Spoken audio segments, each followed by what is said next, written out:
Selamat pagi, Assalamualaikum warahmatullahi wabarakatuh. Jadi hari ini kita masuk ke topik katrol sederhana. Jadi topik yang akan kita bahas adalah tentang katrol tetap, katrol bebas, dan juga katrol majemuk ataupun sistem katrol.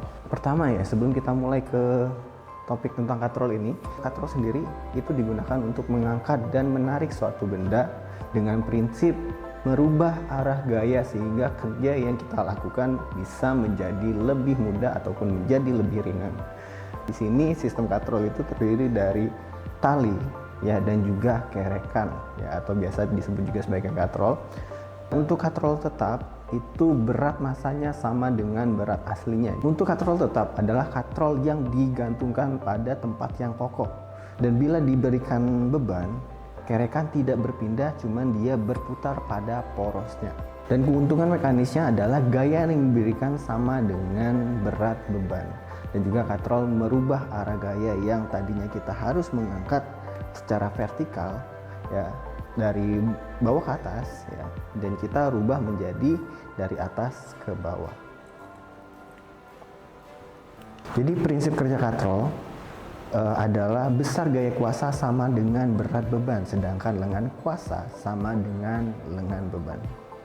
Nah, selanjutnya adalah katrol bebas, di mana mekanisnya sedikit berbeda dengan katrol tetap, yaitu di mana kita tidak meletakkan katrol pada penopang yang kuat.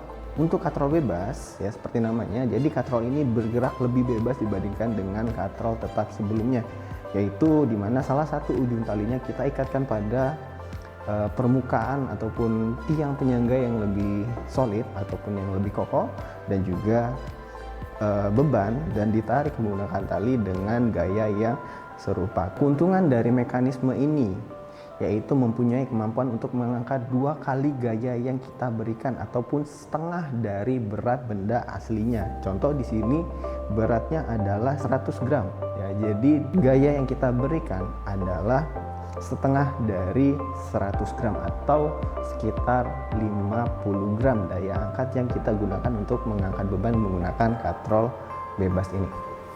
Dan keuntungan mekanik katrol bergerak jika gaya gesekan diabaikan adalah beban dibagi dengan kuasa sama dengan 2. Selain memudahkan mengangkat benda, juga memerlukan kuasa yang besarnya setengah dari berat beban. Selanjutnya kita masuk ke sistem katrol, yaitu di mana sistem katrol ini adalah gabungan dari beberapa katrol untuk mengangkat suatu benda. Berat beban yang saya jadikan sebagai contoh di sini ada tiga buah beban dengan berat yang sama, yaitu 100 gram. Ya.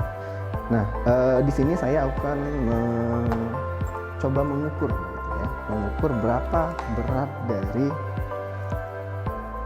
benda yang saya angkat. Ya. Oke, kita reset ke 0. Ya. Ketika kita angkat, beratnya akan menunjukkan angka kurang lebih 100 gram. Sekarang coba saya angkat menggunakan katrol tetap ya. Nah, ketika diangkat, berapa beban yang akan terbaca pada alat ukur?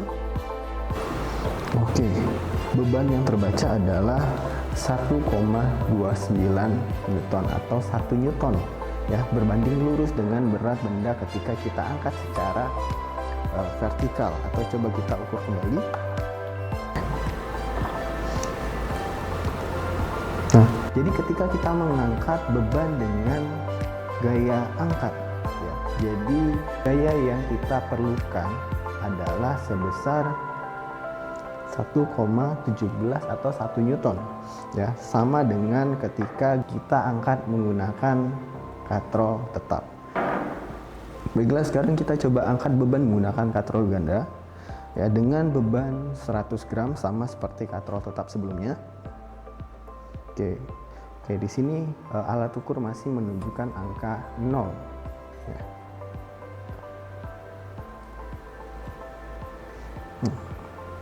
Kita coba ambil peaknya ya.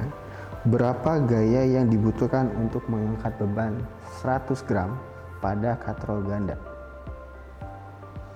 Oke, di sini sudah dapat peaknya. Jadi gaya yang diperlukan untuk mengangkat beban 100 gram menggunakan katrol ganda adalah sekitar setengah dari berat beban itu sendiri, ataupun setengah dari gaya angkat ataupun gaya tarik dari katrol tunggal sebelumnya.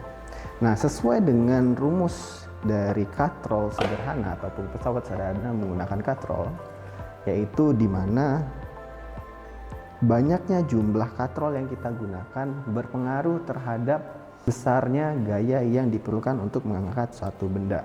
Contoh di sini ada 3 katrol yang kita gunakan. Jadi seharusnya berat beban yang diangkat ataupun gaya yang dibutuhkan adalah sepertiga dari gaya yang kita gunakan pada katrol tetap. Oke, angka yang ditunjukkan pada alat ukur setelah kita lakukan pengujian ataupun pengangkatan menggunakan 3 katrol yaitu sekitar 0,4 ya. Sehingga dari hasil pengujian masih tetap menunjukkan angka yang relatif sama dengan rumus yang kita pelajari pada hari ini. Baiklah, sekian presentasi tentang katrol sederhana yang dapat saya sampaikan pada kesempatan kali ini. Mohon maaf jika terdapat salah-salah kata ataupun penjelasan terkait dengan sistem katrol ini. Baiklah, cukup sekian. Terima kasih. Wassalamualaikum warahmatullahi wabarakatuh.